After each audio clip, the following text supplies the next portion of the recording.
Today I want to show you what locus of control is. And why is it important? Why is it important for your productivity?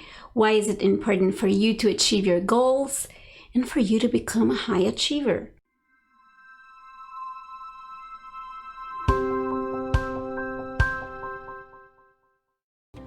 Hi, I'm Tatyana Fittipaldi. Let's talk today about your mental game.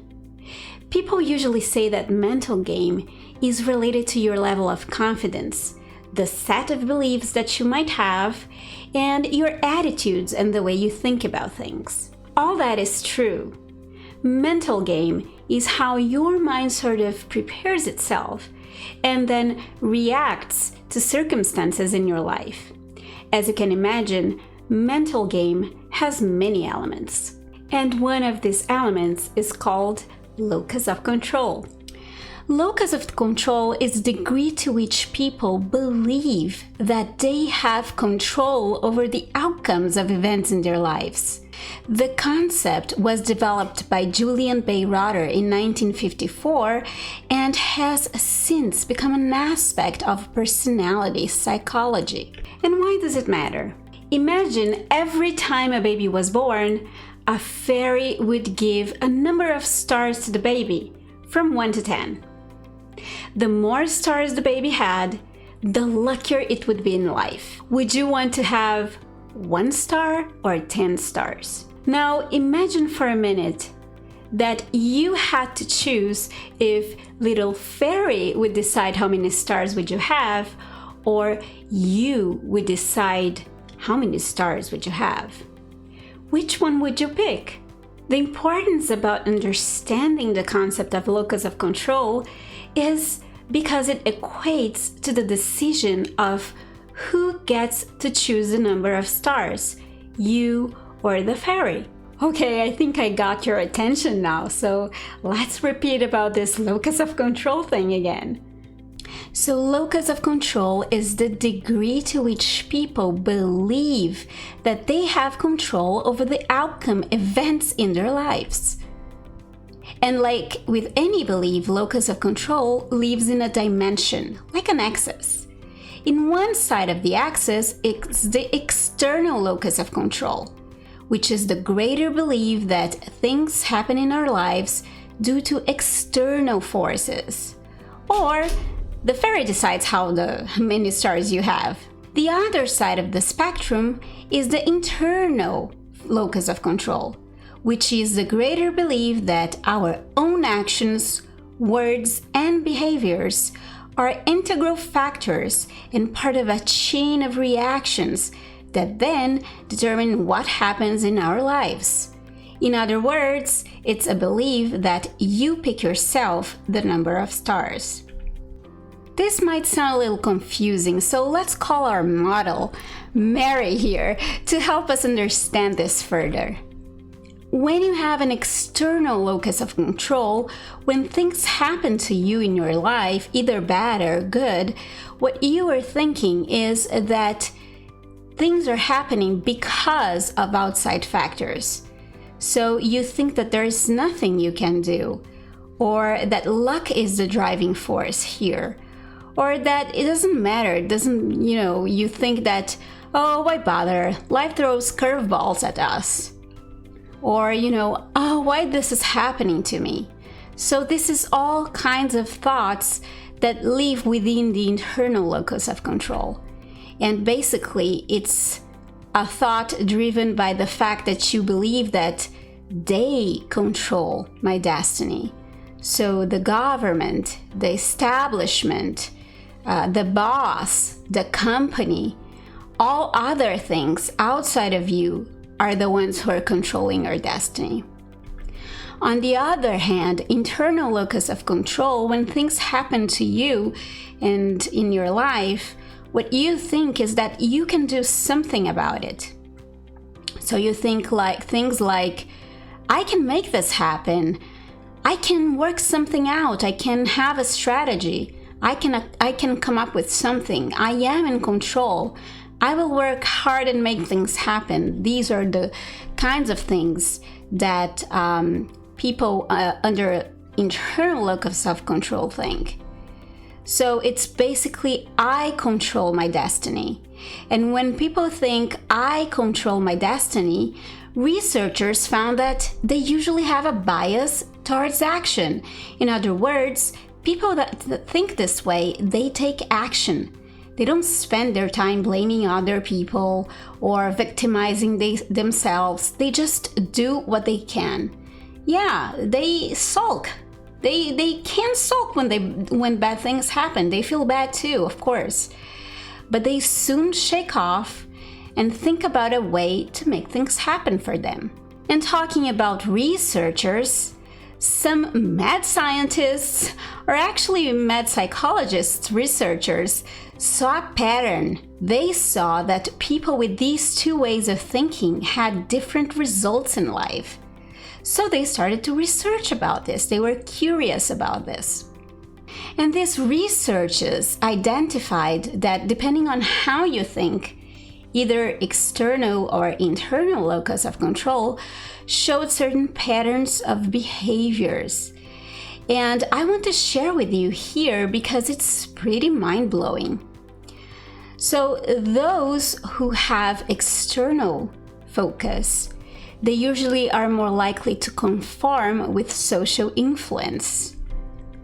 They are more resigned to conditions. They have lower efforts with self-care and health. They place blame on others. And usually they are very anxious people.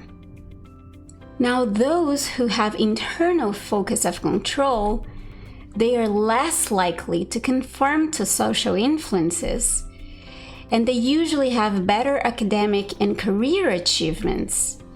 They have higher efforts with self-care and health. They take responsibility for their actions, and usually they are less anxious people. So let's go back to our dimension axis for a minute here.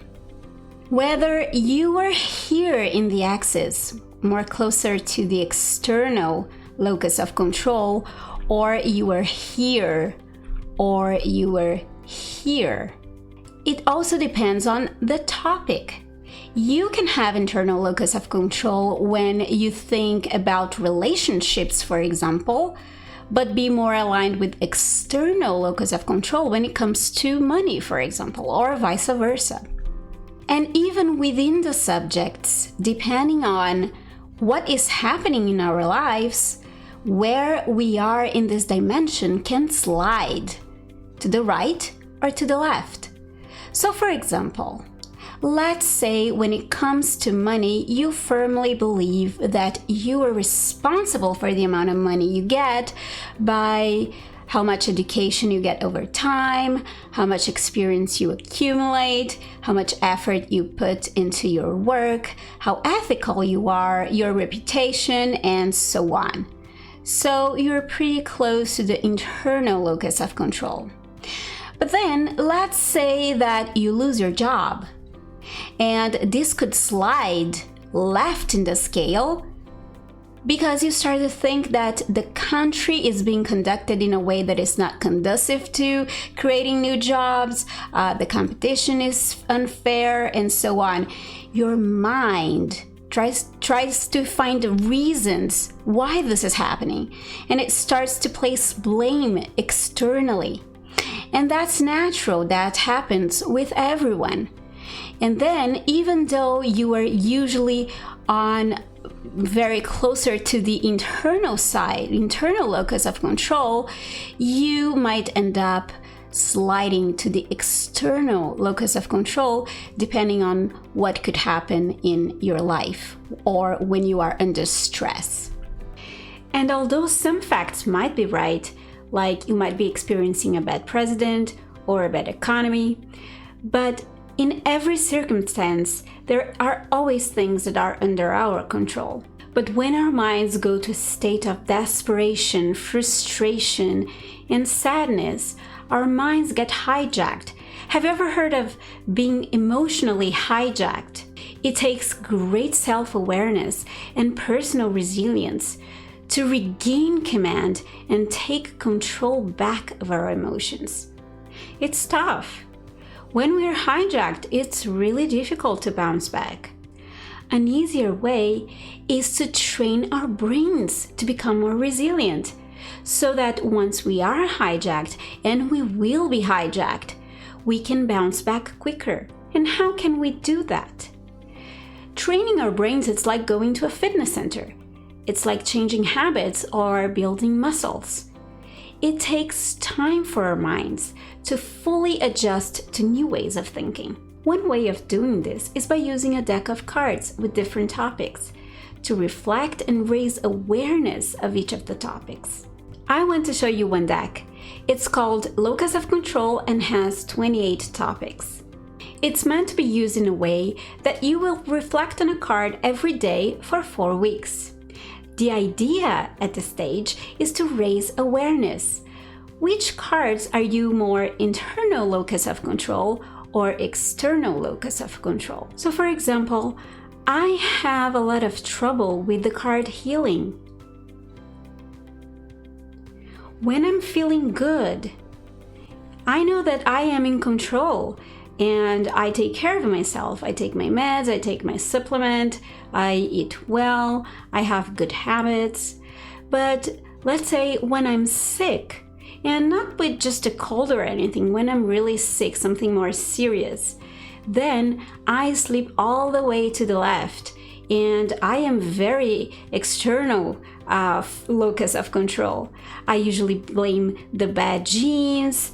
So I'm usually very focused on, the external factors. And I know, that this topic is a topic that I have to work very hard on. So I have to journal, I have to understand what should I do when I am in the state that I am hijacked and I am at the left and thinking in a way of external locus of control. I find the deck really, really cool. It's very helpful. The deck comes with a high quality velvet back to make sure your cards are, protected and last longer. The cards themselves are made in a high quality stock paper, and there is also an instruction card where you can find a few initial ideas on how to use the cards and exercise every day.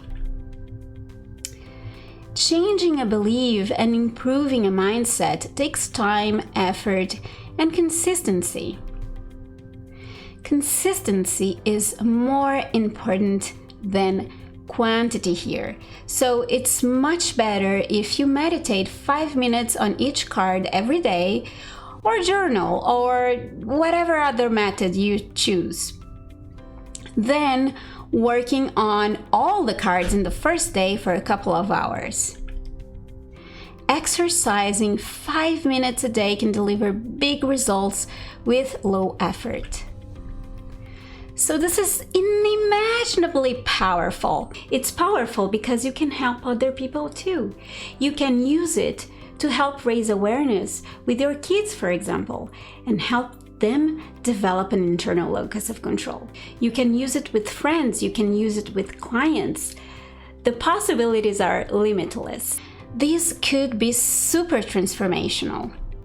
Imagine you are now deciding how many stars were you born with, not the fairy. I don't know about you, but I think that's very powerful. I want all 10 stars.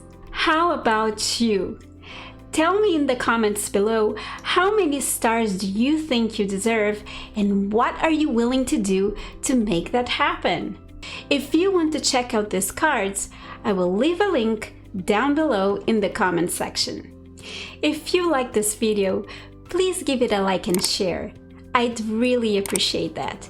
And don't forget to hit that subscribe button. Thank you so much for watching.